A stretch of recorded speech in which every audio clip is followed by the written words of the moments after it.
내일 민법 판례 있던데 들으시나요? 네. 보통 문제가 민법은 40%는 조문, 60%는 판례죠. 그래서 조문과 판례집만 있어도 100점 맞는데 문제 없어요. 아닌가요? 네? 100점 맞는데 문제 없는 것 같아요. 네. 조문이랑, 조문 한 500개도 안 되잖아요. 민법 조문이. 네, 한 500개. 그 다음에 판례집, 뭐, 2개만 있어도 뭐 100점 맞는데 거의 다 나와요, 시험이. 네. 그런 것 같은데. 그 다음에 156쪽에 중복등기 정리가 나와 있는데요. 이건 그냥 틀리세요. 나올 가능성도 거의 없고, 이 규칙에, 부동산 등기 규칙에 있는 중복등기 정리는요, 일반인들에게 효력이 있는 규정이 아니에요. 등기관에게만 효력이 있는 규정이라서 거의 출제가 안 되는데요. 출제한 적도 있어요, 한 번. 그때는 출제한 놈이 나쁜 놈이에요. 일반 국민을 상대로 해서 규정을 둔 게 아니라 등기관을 상대로 규정을 둔 것이라서 출제하면 안 되는데 법무사 시험에는 출제가 돼요. 하지만 중개사 시험에 출제한 건 나쁜 놈들이에요. 그냥 틀리셔도 될 것 같아요. 11개 남아있으니까. 그 다음에 42번, 이건 보셔야 돼요. 42번. 등기에 관한 설명으로 틀린 것은 1번. 한 필지 토지 전부에 대하여 이미 소멸한, 이것도 나왔네. 이거 뭡니까? 후등기 저질이요. 그렇죠. 아닌가요? 맞죠? 네. 근데 이건 조심하셔야 될 게, 겹치는 부분에 대해서만 후등기 저지력이 나타나지, 겹치지 않는다면 후등기 저지력 나타납니까? 안 나타나겠죠? 네, 2번. 등기의 추정력은 사항란의 등기에 인정되며 표제부 등기에는 인정되지 않는다. 이것도 옛날 용어가 나와 있는데, 사항란은 지금은 사항란이라는 문구가 없어요. 갑굴구라고 생각하시면 돼요. 사항란은 갑굴구의 옛날 종이로 된 등기부에서 사항란이라는 부분이 갑굴구에 있었습니다. 그래서 이건 결국은 갑굴구라는 뜻이에요.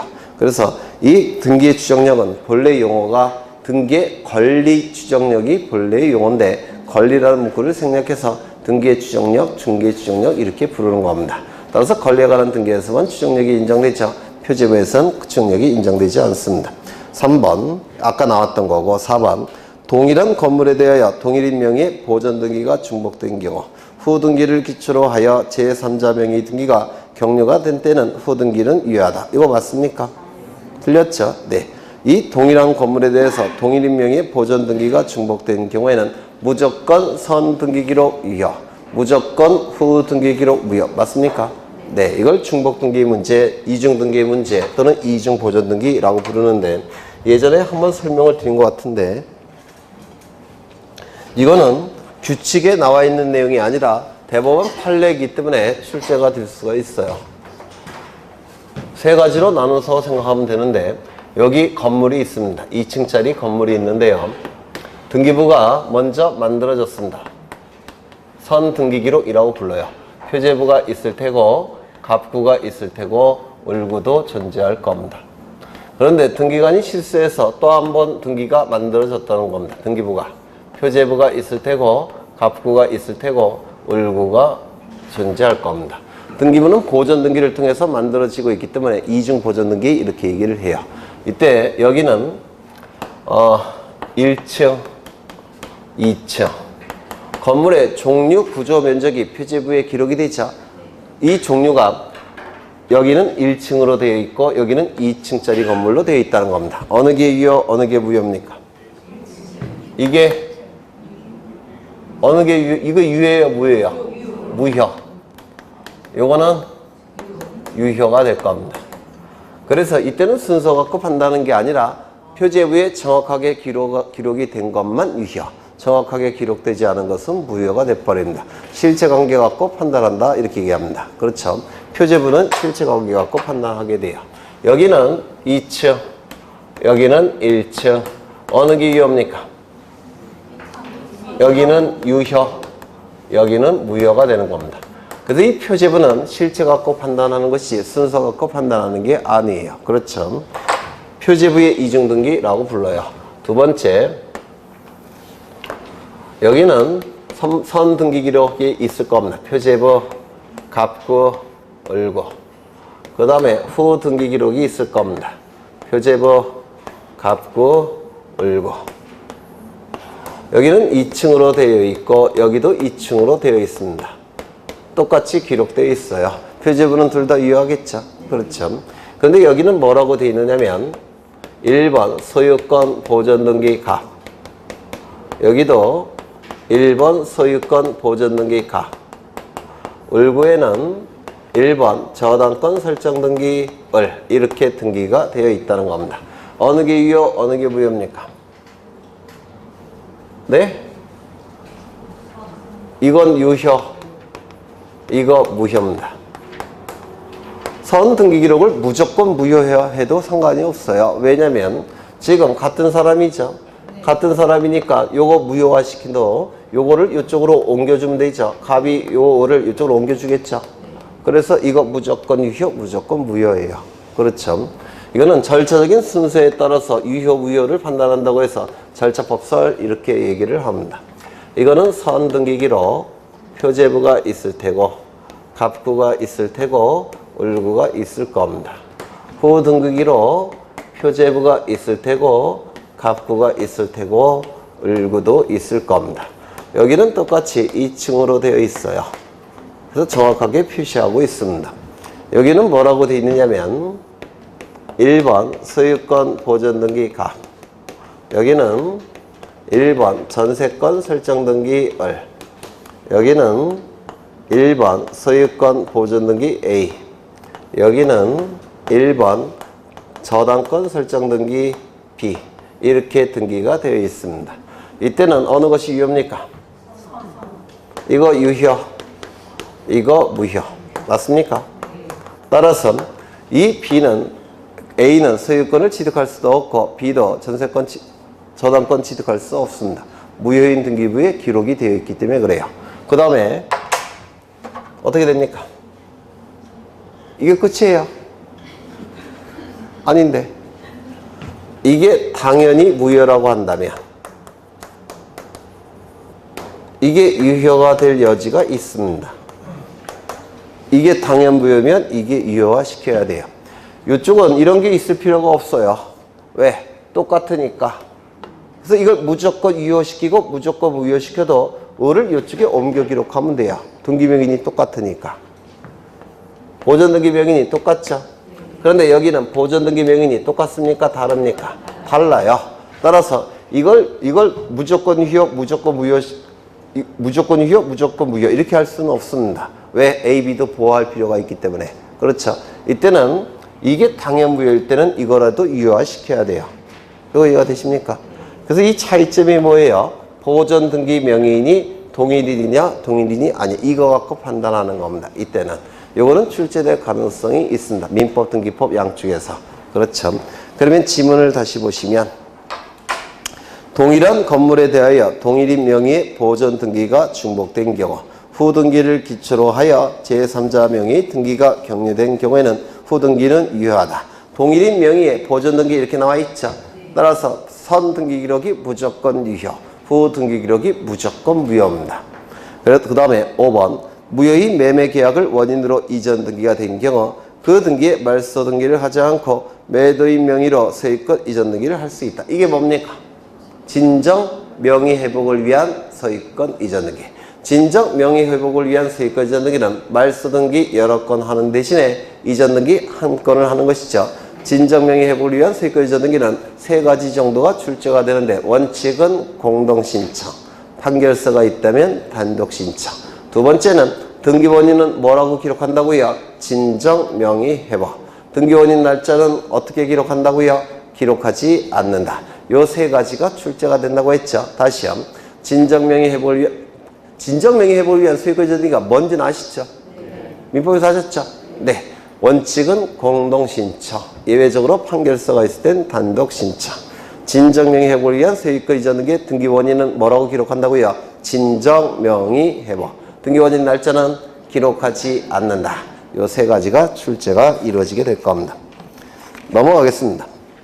그 다음에 159쪽을 보시면 등기소의 관할과 관련된 다음의 기술중 틀린 것은 1번 한 개 부동산이 수개의 등기소의 관할구역에 걸쳐 있을 때는 신청에 의하여 각 등기소를 관할하는 상급법원의 장으로부터 관할의 지정을 받은 등기소만이 관할권을 갖는다. 이게 뭡니까? 관할의 지정이죠.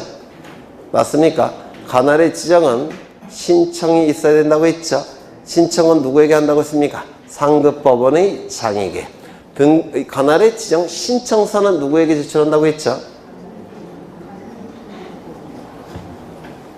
다 잊어버리셨어요? 뭐 잊어버릴 수 있죠. 여기는 A 등기소 담당 지역, 여기는 B 등기소 담당 지역. 토지는 이렇게 양축에 걸쳐서 한 필지가 될 수 있습니까? 없습니까? 없다 그랬죠. 하지만 건물은 양축에 걸쳐서 존재할 수 있다고 했죠. 이 건물을 신축한 자는 갑인데 갑은 어느 등기소에 가서 보존 등기를 신청해야 된다고 했습니까? 어렵죠. 그래서 A 등기소도 담당하고 B 등기소도 같이 담당하고 있는 공통의 상급 법원의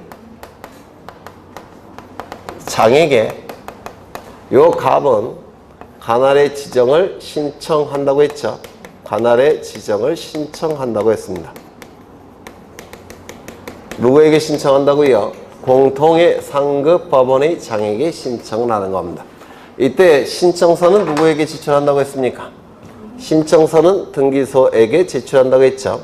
그래서 관할의 지정 신청서는 양쪽에 다 제출하는 게 아니라 둘 중에 한 군데에 제출한다고 했습니다. 관할의 지정 신청서는 누구의? 등기소에. 신청은 누구에게? 공통의 상급 법원의 장에게.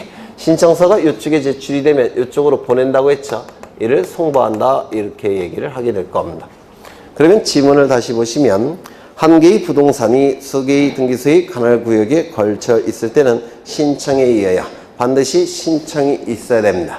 신청이 없는데도 상급법원의 장이 지정해 주는 경우는 없어요. 왜냐하면 법원은 수동성, 소극성을 특징으로 하고 있기 때문에 알아서 해주는 경우는 없습니다. 그 다음에 그 각 등기소를 관할하는 상급법원의 장으로부터 왜 안 보였죠? 공통의 상급법원의 장으로부터 관할의 지정을 받은 등기소만이 관할권을 갖는다. 맞는 지문이죠. 2번. 등기된 건물이 행정구역 등의 변경으로 인하여 후발적으로 수기 등기소의 관할에 걸치게 된 경우에도 지정을 받을 필요 없이 종전에 관할 등기소를 관할한다. 이건 무슨 뜻이냐면 행정구역이 원래는 A 등기소 관할지역 요쪽, B 등기소 관할지역 요쪽인데 행정구역 선이 이렇게 바뀌었다는 겁니다. 이렇게 바뀌었다는 거예요.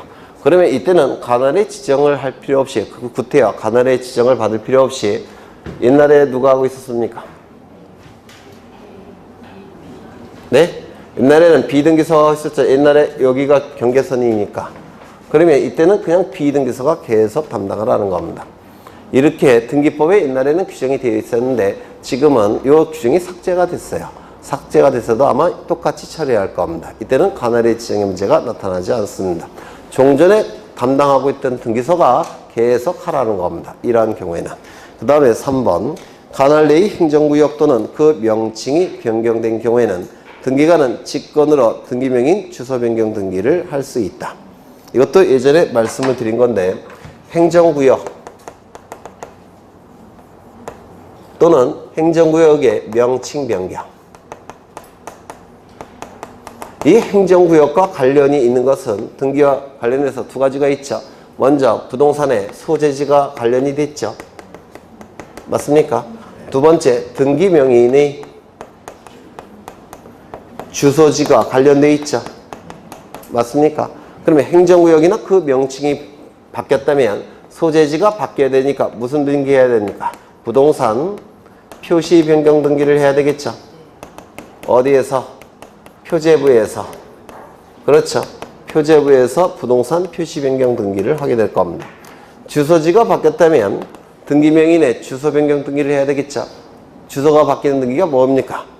등기명인 표시 변경 등기. 등기명인 표시 변경 등기는 어디서 이루어집니까? 갑구나 을구에서 이루어지겠죠. 그래서 이 등기명인이 소유권의 등기명인이라고 한다면 소유권의 등기명인 표시 변경 등기는 갑구에. 그 그 다음에 저당권, 전세권, 임차권 등기라고 한다면 임차권 등기명의 표시 변경 등기는 을구에. 을구에서 이루어지겠죠? 맞아요? 안 맞아요? 맞죠? 그런데 이 행정구역 변경 또는 그 명칭 변경은 법령에 의해서 바뀌는 겁니다. 따라서 법령에 의해서 바뀌는 거니까 법령의 효력이 발생한 시점에 바뀐 것으로 간주를 합니다. 그래서 바뀐 것으로 간주가 돼버려요. 예를 들어서 여기가 철산동이죠? 맞습니까? 네. 여기가 철산동인데 철이 기분 나쁘다고 해서 금산동으로 바꿉니다. 철 대신 금이 낫죠? 금산동. 그러면 이 표제부와 이 갑굴구의 행정구역은 바뀐 것으로 간주를 해버려요. 그래서 철산동이 금산동으로 바뀐 것으로 간주가 되는 겁니다. 그럼 나중에 등기관이 이걸 발견했다면 어떻게 해야 되겠습니까? 바꿔줘야 되겠죠? 직권으로 변경 등기할 수 있다는 겁니다. 근데 조심하셔야 될 것은 직권으로 변경 등기할 수 있을 뿐만 아니라 가장 이해관계가 많은 자는 누구예요? 권리자죠. 이거는 소유권자가 되겠죠. 이건 권리자가 되겠죠. 신청도 가능합니다. 그래서 무조건 직권으로 암기하시는 분이 있는데 직권도 가능하다는 겁니다. 원칙은 신청이에요. 이것도 신청, 직권 둘 다 가능합니다. 이거 이해가 되실까요? 네. 그 다음에 어디 있지? 4번 관할 위반의 등기는 부동산 등기법 제29조 제1호의 각하사유이다. 따라서 등기관은 소정의 절차를 거쳐서 직권 말소해야 한다. 29조 제1호 위반 관할 위반, 29조 제2호 위반 등기시정 사건이 등기할 것이 아닌 경우 이때는 당해무효 직권말소 이의신청. 기억나십니까? 그렇죠. 5번 지방법원장은 등기사건을 다른 등기소에 위임할 수 있다. 아니죠. 관할의 위임권자는 누굽니까? 대법원장. 그렇죠. 네, 넘어가겠습니다. 3번을 보시는데 다음 중 갑구을구의 기록사항에 관한 설명이다. 옳지 못한 것은 1번 저당권의 이전을 위한 가등기는 을구에 합니까? 네. 여기 이러한 부동산이 있고 소유자가 갑입니다. 갑이 을에게 소유권 이전에 가등기를 주는 경우가 있어요. 그러면 등기부에는 이렇게 기록이 됩니다. 소유권에 관한 등기죠. 이거는 따라서 1번 소유권 보전 갑에서 2번 소유권 이전 가등기 을 이렇게 등기를 하게 돼요. 그리고 나중에 본등기를 해야 되겠죠. 맞습니까? 본등기는 이렇게 하게 돼요. 여기를 반으로 잘라서 소유권 이전 을. 그래서 이 가등기와 본등기는 순위번호를 공유해요. 그러면 이게 본등기가 갑구라고 한다면 가등기도 갑구가 될 수밖에 없습니다. 본등기가 주등기라고 한다면 가등기도 주등기가 될 수밖에 없습니다. 본등기가 부기등기라고 한다면 가등기도 부기등기가 될 수밖에 없어요. 이거 이해가 되십니까? 이해되죠? 여기에 이러한 부동산이 있고 소유자가 갑입니다. 갑이 을에게 저당권에 가등기를 해줍니다. 그러면 등기부는 갑구겠습니까? 을구겠습니까? 을구겠죠? 그래서 여기 이렇게 될 겁니다. 1번 저당권 설정의 가등기 을 이렇게 등기를 할 겁니다. 나중에 본등기 하겠죠? 저당권 등기를 하게 될 겁니다. 저당권 설정 등기를 하게 될 거예요. 그러면 여기 이렇게 나눠서 저당권 설정을 이렇게 등기를 하게 될 겁니다. 그래서 본등기가 을구면 이건 을구죠. 본등기가 을구면 가등기도 을고 본등기가 주등기면 가등기도 주등기 이렇게 됩니다. 맞습니까? 이런 경우도 있을 거예요. 여기에 이러한 부동산이 있고 소유권자가 갑입니다. 갑이 을에게 저당권 등기를 해줍니다. 그래서 을은 10억 원의 피담보 채권이 있고 저당권 등기를 하겠죠. 이 등기는 소유자로부터 첫 번째니까 주등기, 부기등기, 주등기 이렇게 될 겁니다. 그러면 등기부에 이렇게 등기가 될 겁니다. 1번 저당권 설정 을 10억 이렇게 등기가 될 겁니다. 맞습니까? 그렇죠. 이때 을은 요 10억 원의 채권을 병에게 양도합니다. 양도 계약을 체결해요. 양도 계약을 체결하면 병은 저당권 이전 등기 청구권이 발생합니까? 발생하겠죠. 물론 10억 원의 채권은 양도가 됐으니까 요 병은 10억 원의 채권이 발생하고 이전등기 청구권도 발생을 합니다. 이 이전등기 청구권의 순위를 보전하기 위해서 가등기하는 경우가 있어요. 그러면 이렇게 등기가 이루어집니다. 그러면 이 저당권 이전에 가등기는 소유자를 기준으로 몇 번째 도출이 됐을까요? 하나, 둘. 무슨 등기? 부기등기. 그래서 1의 1번 저당권 이전에 가등기 누굽니까? 병. 이렇게 등기가 될 겁니다. 맞습니까? 그리고 나중에 본등기 하겠죠. 저당권 이전 등기 하겠죠. 저당권 이전 등기는 이렇게 나눠서 1번 저당권 이전 병 이렇게 등기를 하게 돼요. 그러면 주등기가 부기등기니까 가등기도 부기등기, 주등기가 을구니까 가등기도 을구 이렇게 되는 겁니다. 어려우세요? 어렵지 않죠? 네. 그러면 지문을 보시면 저당권 이전을 위한 가등기는 을구겠죠. 저당권 이전 등기는 소유자를 기준으로 두 번째죠. 따라서 부기등기. 그러면 저당권 이전의 가등기도 부기등기. 그렇죠. 저당권 이전 등기가 부기등기니까 저당권 이전의 가등기도 부기등기가 될 수밖에 없습니다. 3번 전세권 말소를 위한 예고등기. 이거는 예고등기는 옛날에 말소를 경고하는 등기가 있었는데 이를 예고등기라고 불러요. 예자가 미리 예자고 고는 경고한다 이런 뜻인데요. 이건 지금 삭제가 됐습니다. 없어요. 없어진 지 10년도 넘었어요. 네, 그냥 지워버리면 돼요. 네. 그 다음에 4번 전세권에 대한 가처분 등기. 전세권에 대한 가처분 등기는 갑구에 할까요? 을구에 할까요? 을구겠죠. 전세권에 관한 등기니까 을구겠죠. 네. 소유권에 관한 가처분은 그러면 갑구입니까? 을구입니까? 갑구겠죠. 소유권에 대한 가압류 가처분 등기는 소유권자를 기준으로 첫 번째니까 무슨 등기?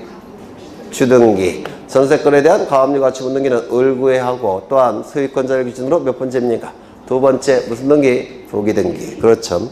지상권 설정을 위한 가처분 등기는 을구에 행한다. 이거 맞았을까요? 틀렸을까요? 지상권에 대한 가처분 등기가 아니라 지상권을 위한 가처분 등기예요. 지상권 설정 청구권을 보존하기 위해서 가처분 등기를 하는 겁니다. 그럼 누구에게 지상권은 설정을 청구할까요? 소유권자에게 청구하죠. 따라서 이건 갑구일까요? 을구일까요? 갑구예요. 이거는 만약에 지상권에 대한 가처분 등기, 지상권에 대한 가압류 등기라고 한다면 당연히 을구겠죠. 그런데 지상권을 위해서 소유권자의 처분 권능을 제한하는 겁니다. 지상권 설정을 위해서 소유권자의 처분 권능을 제한하기 때문에 이때는 갑구겠습니까? 을구겠습니까? 갑구가 되는 겁니다. 좀 어려울까요?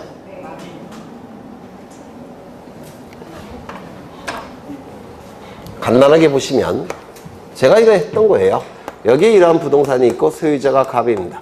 갑은 채무를 가지고 있습니다. 그 전에 이 갑은 A와 지상권 설정 계약을 체결합니다. 그러면 이 갑에게는 지상권 설정 등기 의무가 발생하죠. 그 다음에 이 A에는 지상권 설정 등기 청구권이 발생하죠. 맞습니까? 발생합니까? 그래서 이 의무를 이행하는 것이 이렇게 등기소에 가서 무슨 등기 신청하는 겁니까? 지상권 설정 등기를 공동으로 신청해야 되죠. 그런데 이 의무를 이행하지 않게 되면, 자발적으로 이행하지 않게 되면 강제 집행을 통해서 지상권 설정 등기를 자신의 이름으로 갖춰야 되겠죠. 강제 집행을 통해서. 그래서 강제 집행을 해서 자신의 채권을 만족받고자 할 겁니다. 강제 집행을 하기 위해서 뭐가 필요하다고 했죠? 강제 집행할 수 있는 권리의 원천, 집행권원이 필요하다고 했죠. 이 집행권원은 뭡니까? 판결서. 판결서를 만들기 위해서 A는 법원에 소송을 제기한다고 했죠. 지상권 설정 등기에 관한 소를 제기할 겁니다. 그런데 소송이 제기된 시점부터 판결이 확정이 되기까지는 긴 시간이 걸린다고 했죠. 이때 중간에 갑이 자신의 소유권을 다른 자에게 처분을 해버리면 이 시점부터 누가 소유자입니까? 을이 소유자가 돼버리죠. 즉 갑이 소유권을 다른 자에게 처분을 하게 되면 요 시점부터 을이 소유자가 되니까 판결이 A가 승소 판결이 나왔고 확정이 됐다고 해서 판결서를 가지고 지상권 설정 등기를 단독으로 신청할 수 있습니까? 없습니까? 없게 됐죠. 그러면 요 갑은 소유권을 다른 자에게 처분을 못하도록 요 A는 보존소송을 같이 청구한다고 했죠. 보존소송은 A가 가진 채권이 금전 이외의 채권이니까 가압류입니까? 가처분입니까? 가처분이겠죠. 가처분을 신청하게 될 겁니다. 그러면 법원에서는 가처분을 결정할 테고 가처분 등기를 등기소에 촉탁하겠죠. 맞습니까? 이 가처분 등기는 이 갑이 소유권을 넘기지 못하도록 하는 가처분 등기니까 뭐에 대한 권리입니까? 소유권에 관한 등기죠. 따라서 소유권에 대한 가처분 등기니까 갑구에 하는 겁니까? 을구에 하는 겁니까? 갑구에. 지상권 설정 등기를 위한 가처분 등기는 소유권을 처분을 못하도록 하는 등기이기 때문에 갑구, 을구, 갑구. 이거 이해가 되십니까? 그래서 이걸 기준으로 하는 게 아니에요. 가처분의 대상이 되는 것을 기준으로 하는 겁니다. 이거 이해가 되셨습니까? 그렇죠. 근데 만약에 여기가 을이 가지고 있는 게 지상권 등기라고 한다면 이건 지상권에 대한 가처분이죠. 소유권에 대한 가처분이 아니라 지상권에 대한 가처분이죠. 그건 갑구입니까? 을구입니까? 을구. 그렇죠. 그래서 가처분의 대상이 뭔지에 따라서 갑구, 을구가 결정이 되는 겁니다. 가처분의 대상이 뭔지. 그래서 거기 보시면 지상권 설정을 위한 가처분 등기는 소유권자가 다른 자에게 소유권을 처분하지 못하도록 하는 가처분 등기니까 당연히 갑구에 하는 겁니다. 맞습니까? 네. 좀 어렵죠? 넘어가겠습니다. 5번을 보겠습니다. 5번. 등기부 또는 5번 맞죠? 네. 5번을 보시면 등기부 또는 등기부에 관한 다음 기술 중 틀린 것은 1번. 표제부에는 접수일자와 접수번호를 기록한다. 이거 맞았을까요? 틀렸을까요? 이거 노트 좀 보겠습니다. 노트 18쪽을 보십니다. 18쪽. 집합건물 등기부. 이거는 한 문제 정도가 거의 매해 출제가 됩니다. 집합건물 등기부. 이건 여러 번 했던 거지만 다시 한번 다 잊어버렸을 테니까 네, 리마인드 시킨다는 의미에서 거기 레미안 아파트 1001동이 나와 있고요. 이 1001동을 뭐라 부릅니까? 집합건물. 그렇죠. 9개의 건물이 1001동에 집합되어 있죠. 집합건물. 1001동은 9개의 구분건물로 나눠져 있죠. 이를 하나를 뭐라 얘기합니까? 구분건물. 그런데 이 집합건물 등기부와 구분건물 등기부는 똑같이 생겼기 때문에 혼용해서 쓴다고 했습니다. 이 집합건물 등기부 오른쪽에 그려놨는데 먼저 1001동 표제부가 존재하죠. 갑굴구는 있습니까? 없다고 했죠. 101호 표제부 갑굴구 있죠. 102호 표제부 갑굴구.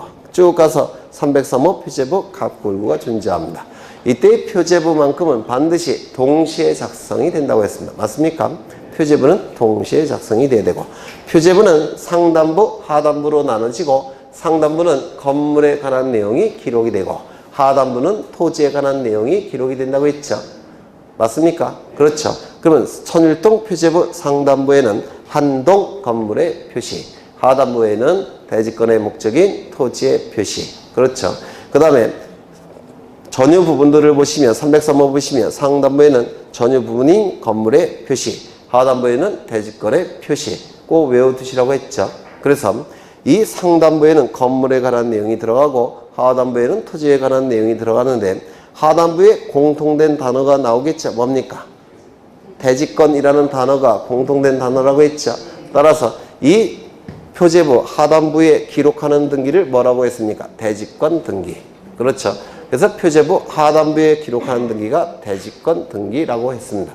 그러면 구분건물 소유자가 구분건물을 소유하기 위해서 반드시 갖는 권리가 대지 사용권인데 이 대지 사용권이 여기 구분건물 표제부 하단부에 기록되는 대지권 등기가 실행이 되면 대지 사용권이라는 이름은 버리고 대지권이라는 이름으로 바뀐다고 했는데 기억나십니까? 대지권이라는 이름으로 바뀐다고 했습니다. 그러면 이제 오늘은 그 구분건물 등기부에 기록되는 내용을 확인할 건데요. 먼저 1001동 표제부 상단부에는 한 동 건물의 표시, 하단부에는 대지권의 목적인 토지의 표시 반드시 외우셔야 돼요. 이걸 확대해 보면 그 아래쪽에 나와 있죠. 상단부에는 한동 건물의 표시, 하단부에는 대지권의 목적인 토지의 표시. 건물의 표시라고 되어 있으니까 기본적으로 소재, 대지 지번, 종류, 구조, 면적이 기록되겠죠. 소지, 종구면. 이때 종류, 구조, 면적을 건물의 내역이라고 했습니다. 그래서 건물의 내역 칸에는 종류, 구조, 면적이 기록이 될 겁니다. 표제부의 맨 앞에 칸은 뭡니까? 표시번호 칸이죠. 표시번호, 표시한 순서를 기록하는 표시번호. 두 번째, 접수 칸이죠. 접수 칸에는 접수 날짜를 기록하는데 접수 번호는 기록한다, 기록하지 않는다, 기록하지 않는다. 접수 번호는 서로 다른 구에서 권리의 우열이 문제가 될 때 권리의 우열을 판단하는 기준이 있죠. 따라서 권리에 관한 등기에서만 접수 번호가 필요해요. 표제부에는 권리에 관한 내용이 기록되지 않기 때문에 접수 번호를 기록할 이유가 없다고 했죠. 그래서 표제부 접수 칸에는 접수 날짜만 기록하지 접수 번호를 기록하지 않는다고 했습니다. 그 다음에 건물의 표시니까 기본적으로 소재, 대지지번, 종류, 구조, 면적이 나와야 될 텐데 이때 이 구분 건물의 경우에는 명칭이 있죠. 우성아파트, 레미안아파트, 자이아파트, 프루지아파트 이렇게 명칭이 있기 때문에 명칭을 기록한다고 했습니다. 또한 이 구분 건물의 경우에는 번호도 있죠. 1001동, 203동, 504동 이렇게 번호가 있죠.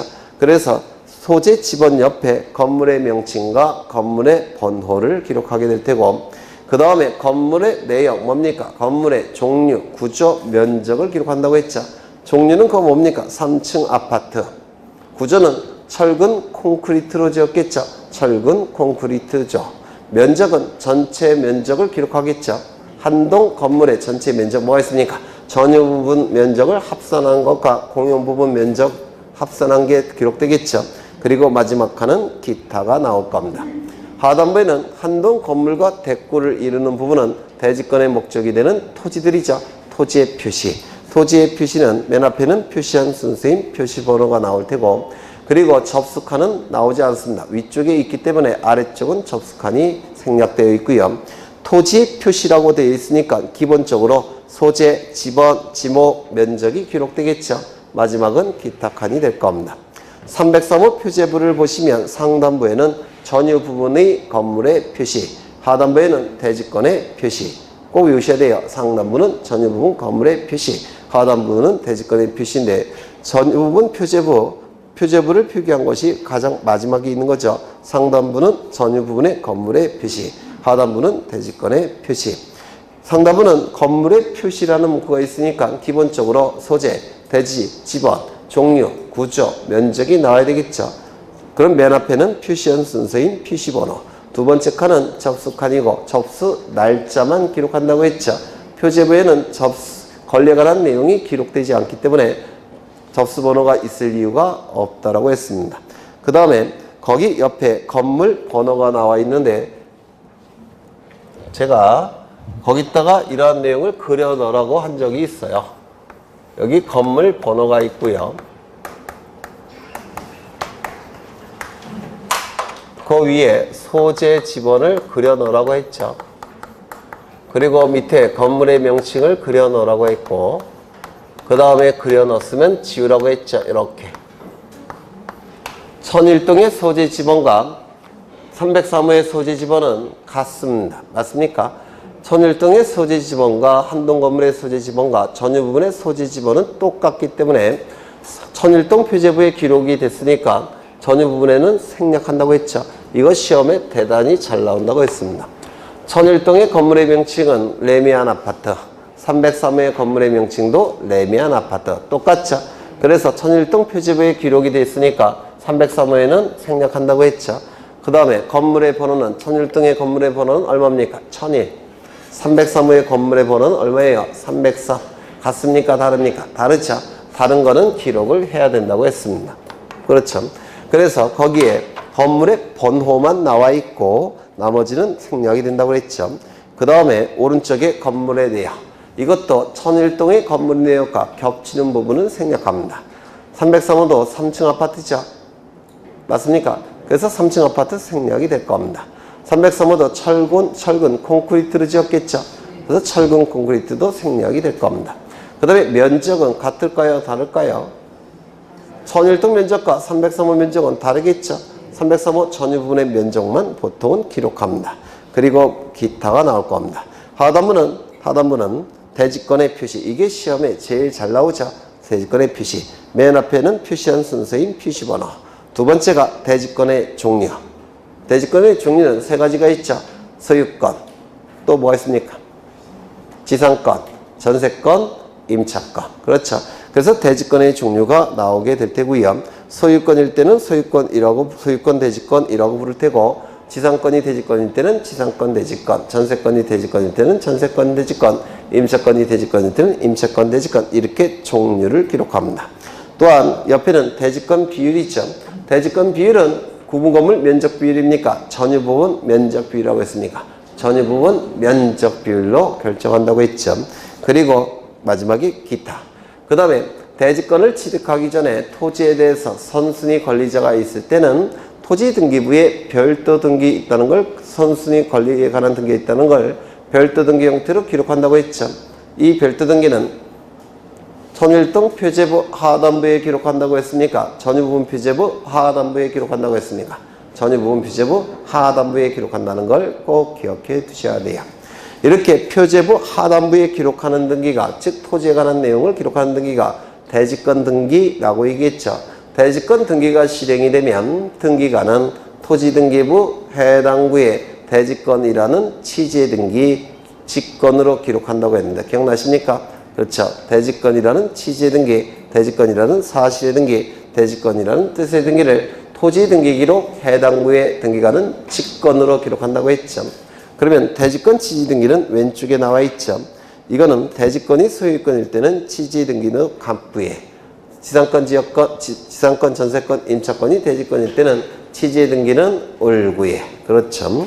거기 등기 목적칸에 소유권, 대지권 나와 있죠. 이것이 의미하는 바는 소유권이라는 대지사용권이 소유권이라는 대지권이 되었다는 뜻이에요. 이게 소유권이라는 대지사용권이 소유권이라는 대지권이 되었다는 뜻. 이걸 소유권, 대지권 이렇게 표기하고, 이 대지권이라는 취지의 등기는 등기관이 직권으로 하고 있기 때문에 접수를 받은 적이 없어요. 그래서 접수칸은 빈칸으로 내버려 두고요. 대지권 등기가 실행이 되면 등기관은 기계적으로 대지권 취지의 등기를 직권으로 하고 있기 때문에 등기원인이 따로 없습니다. 그래서 여기도 빈칸으로 내버려 두고, 대지권 등기와 대지권이라는 취지의 등기가 실행이 되면 이제 토지와 건물에 관한 내용이 건물 등기부를 통해서 공시된다고 했죠. 따라서 이때 그 건물이 어떠한 건물인지를 기탁칸에 표시를 해야 됩니다. 건물에 표시 있습니까? 그래서 이 두 가지 내용을 기록하는 것이 바로 대지권 취지의 등기라고 얘기를 했습니다. 그러면 문제를 가겠습니다. 5번을 보시면 표제부에는 접수일자와 접수번호를 기록한다. 맞았습니까? 틀렸습니까? 틀렸죠. 접수번호는 갑굴구에만 기록한다고 했죠. 2번 한 필지 또는 수필지상에 수동의 건물이 있는 경우 건물 소유권 보존 등기를 신청할 때는 도면을 첨부한다. 이거 맞는 지문인데요. 이걸 이해하시면 될 거예요. 어려운 건 아니고, 여기가 한 필지 토지가 이렇게 있습니다. 한 필지 토지를 위에서 본 건데요. 이 한 필지 토지 위에 건물이 여러 동 있다는 겁니다. 이렇게 여러 동이 있어요.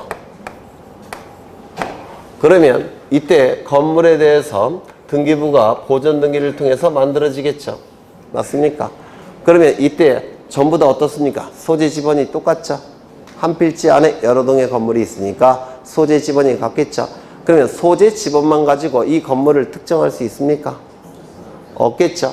따라서 뭐도 같이 기록이 돼야 될까요? 등기부에 도면이 같이 첨부가 돼야 돼요. 왜냐면 지금 이 건물은 이 한 필지에 좌측 상단부에 존재하는 건물이죠. 그래서 등기부가 만들어질 때 도면도 같이 첨부가 돼야 됩니다. 소재 지번 갖고는 특정될 수가 없기 때문에 그래요.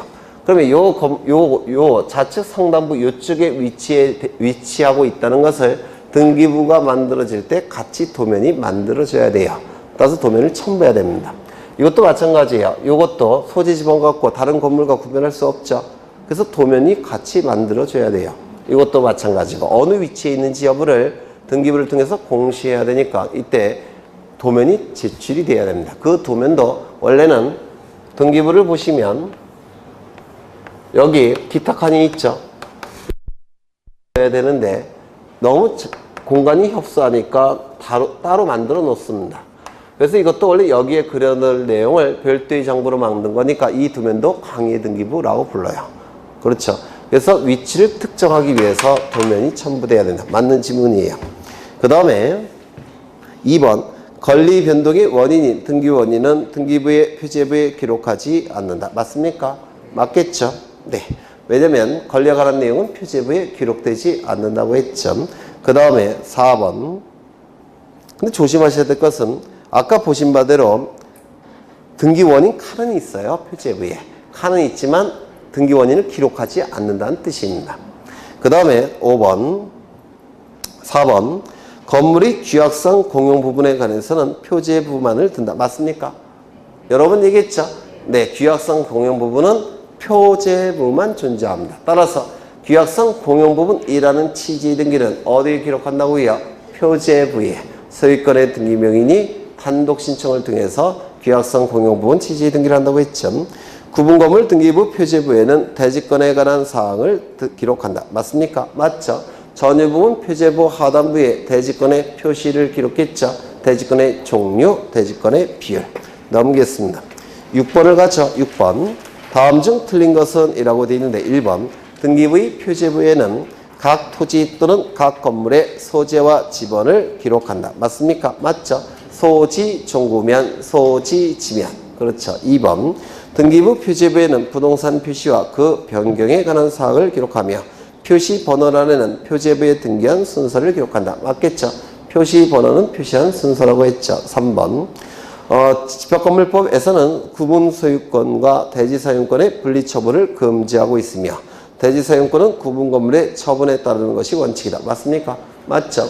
대지 사용권이라는 개념은 구분 소유권자가 구분 건물을 소유하기 위해서 대지를 사용할 수 있는 권리가 대지 사용권이죠. 그래서 구분 건물 소유자는 반드시 대지 사용권이 있어야 됩니다. 대지 사용권이 없는 구분 건물 소유자는 나중에 어떤 일을 당합니까?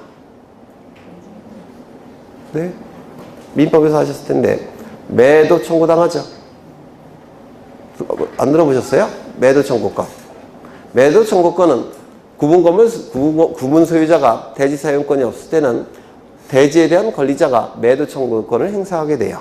이 매도 청구권은 청구권이라는 단어를 쓰지만 청구권이 아니에요. 형성권입니다. 그래서 매도 청구를 당하게 되면 구분 소유자는 대지 사용권이 없을 때 매도 청구권을 행사당하면 구분 건물 뺏깁니다. 형성권이라서. 그래서 구분 건물 소유자는 대지 사용권이 반드시 있어야 돼요. 그렇다면 구분 건물을 넘길 때 대지 사용권도 어떻게 해야 됩니까? 같이 넘겨야 됩니다. 이를 대지 사용권의 일체성이라고 얘기합니다. 민법에서 하셨죠? 대지 사용권의 일체성. 그래서 맞는 질문이 되고 4번. 구분한 건물의 표제부에는 표시란에 전유 부분에 해당하는 건물의 표시를 하고 전유 부분 대지권의 표시는 한동 건물의 표제부에 한다. 여기서 구분한 건물의 표제부는 303호 표제부를 얘기해요. 303호 표제부 상단부에는 전유 부분 건물의 표시, 하단부는요 대지권의 표시. 맞습니까? 그럼 어디가 틀렸습니까? 대지권의 표시는 어디 한다고요? 전유 부분 표제부 하단부에 한다고 했죠. 그래서 어디가 틀린 겁니까? 한동 건물의 표제부에 한다. 여기가 틀렸죠. 네. 그 다음에 5번. 한동 건물의 구분한 건물의 경우 한동 전체에 대해서 대하는 표제부만을 든다. 맞죠?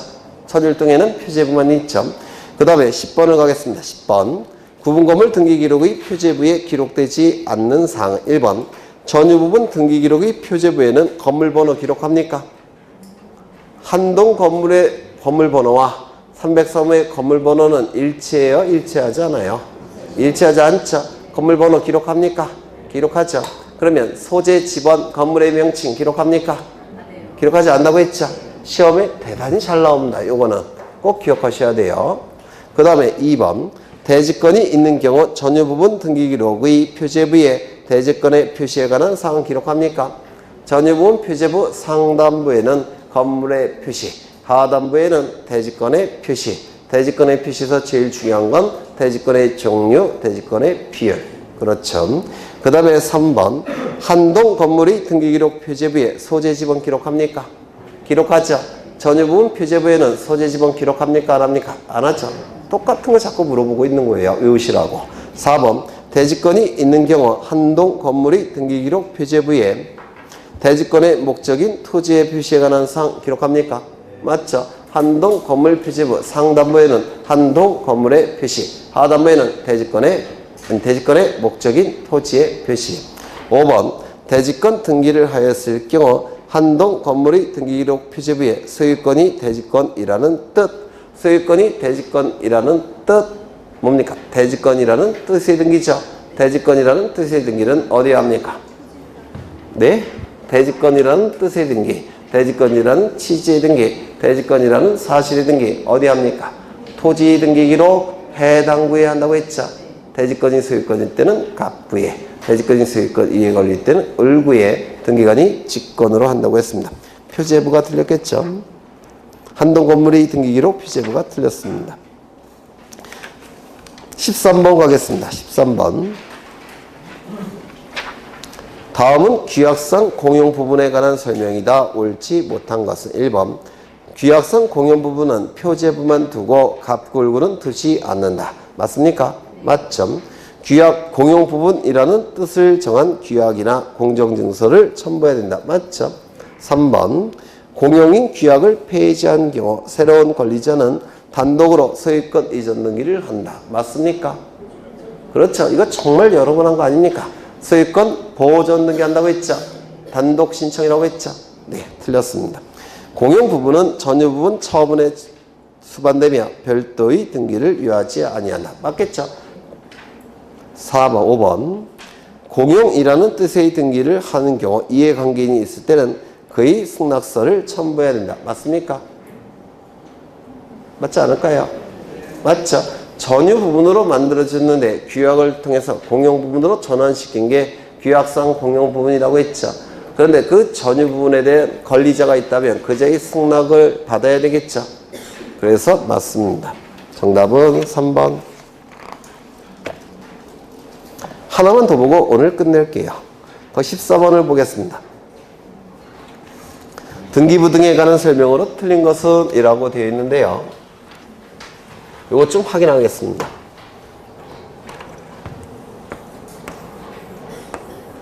여기 두 필지 토지가 존재합니다. 100번지, 101번지 토지고요. 소유자는 갑, 소유자 갑입니다. 그 다음에 여기는 면적이 40제곱미터, 여기는 면적이 50제곱미터예요. 이제는 한 번 한 적이 있어요. 이거는 등기부 따로 있겠죠. 표제부 있을 테고, 갑구 있을 테고, 을구가 존재할 겁니다. 여기도 등기부 따로 있겠죠. 표제부가 있을 테고, 갑구가 있을 테고, 을구가 존재하게 될 겁니다. 이 표제부에는 면적이 기록되죠. 면적이 40제곱미터. 그 다음에 여기 50제곱미터로 기록되어 있을 겁니다. 이때 토지 소유자 갑은 소유자가 동일하니까 이 두 필지 합칠 수 있죠. 그래서 100번지 토지를 101번지 토지에 합필을 하더라는 겁니다. 합필이 이루어지게 되면 이제 이쪽 토지는 없어진 거죠. 이쪽 토지 붙였으니까. 맞습니까? 그러면 이쪽 토지를 이쪽 토지로 됐으니까 이제 전체가 몇 필지가 된 겁니까? 한 필지고 이쪽 토지를 이쪽 토지에 붙였으니까 이 토지는 101번지 토지가 되겠죠. 그러면 이때 면적은 얼마로 바뀝니까? 90제곱미터로 바뀔 겁니다. 따라서 표제부 변경 등기가 나타나겠죠. 그리고 이 등기부는 더 이상 필요합니까? 필요 없습니까? 필요가 없죠. 따라서 폐쇄합니다. 이를 폐쇄 등기기록 1호라고 불러요. 폐쇄 등기기록. 그러면 이건 옛날의 등기부지만 현재는 등기부로서의 공시 기능이 있습니까? 없습니다. 현재의 등기기록의 기능은 없어요. 그렇죠. 그런데 만약에 이것이 무효화되면 다시 살아나야 되겠죠. 따라서 이 폐쇄된 등기 기록은 부활의 가능성이 있다 이렇게 얘기합니다. 부활의 가능성이 있기 때문에 이때는 영구히 보존해야 됩니다. 그래서 이 폐쇄 등기 기록은 영구 보존 장부예요. 부활의 가능성이 있기 때문에 현재 등기부로서의 효력은 없지만 잠정적 효력은 있다 이렇게 얘기를 합니다. 그래서 요거 정도는 좀 기억해 두셔야 돼요. 폐쇄 등기 기록은 부활의 가능성이 있기 때문에 영구 보존해야 된다는 거. 두 번째, 부활의 가능성이 있기 때문에 현재 등기부로서의 효력은 없지만 잠정적 효력은 인정된다는 거. 요 두 가지 사실을 좀 기억해 두십니다. 그리고 여기 10제곱미터를 분할합니다. 10제곱미터를 분할해서 요것만 이쪽에 합치는 경우가 있어요. 그러면 100번지 토지 등기 기록은 폐쇄할 필요가 있습니까? 없겠죠? 일부 분할해서 이쪽에 합치는 경우가 있는데 이를 분합필이라고 부릅니다. 분할과 합필이 같이 이루어진다는 겁니다. 분필과 합필이. 그러면 이때는 요거 폐쇄할 필요가 있습니까? 없죠. 그러면 면적은 달라져야 되겠죠. 얼마로? 30제곱미터로. 이쪽은요? 60제곱미터로. 이때는 등기 기록이 폐쇄되지 않을 겁니다. 이거 되셨을까요? 네, 요 좀 기억해 두십니다. 최소한 요 정도는 기억해 두셔야 돼요. 그러면 지문을 보시면 폐쇄한 등기 기록은 영구히 보존해야 된다. 영구 보존해야 되죠. 2번 A 토지를 B 토지에 합병하여 등기관이 합필 등기를 할 때는 A 토지에 관한 등기 기록을 폐쇄해야 된다. 맞겠죠? 3번 등기부 부본 자료는 등기부와 동일한 내용으로 보조기억 정치에 기록된 자료이다. 등기부는 전산 등기부인데요. 컴퓨터 파일 형태니까 복제하기가 대단히 쉽습니다. 복제가 쉽기 때문에 등기관은 시도 때도 없이 등기가 실행이 되면 복제를 해 놓습니다. 이게 복제하기가 쉬우니까 그게 바로 등기부 부본 자료라고 불러요. 맞는 질문이 될 테고요. 4번 구분 건물 등기 기록에는 표제부를 한동 건물에 두고 전유 부분에는 갑과 을구만 둔다. 맞습니까? 아니죠. 전유 부분에는 표제부, 갑구, 을구가 존재하죠. 5번 등기사항 증명서 발급 신청 시 매매 목록은 신청이 있는 경우에만 등기사항 증명서에 포함하여 발급받는다. 이거 기억나실까요? 꼭 기억하시라고 했죠. 신청이 있는 경우에만 포함해서 발급하는 게 네 가지. 신탁원보, 매매 목록, 공동담보 목록, 도면. 네 가지. 이것도 강의의 등기부라고 했죠. 그리고 이 네 가지도 영구 보존정보죠. 그래서 영구 보존정보 6개 외우셔야 돼요. 등기부, 폐쇄 등기부, 신탁원보, 공동담보 목록, 도면, 매매 목록 맞나? 매매 목록 이렇게 6가지 암기해 두셔야 됩니다. 오늘은 여기까지만 하겠습니다.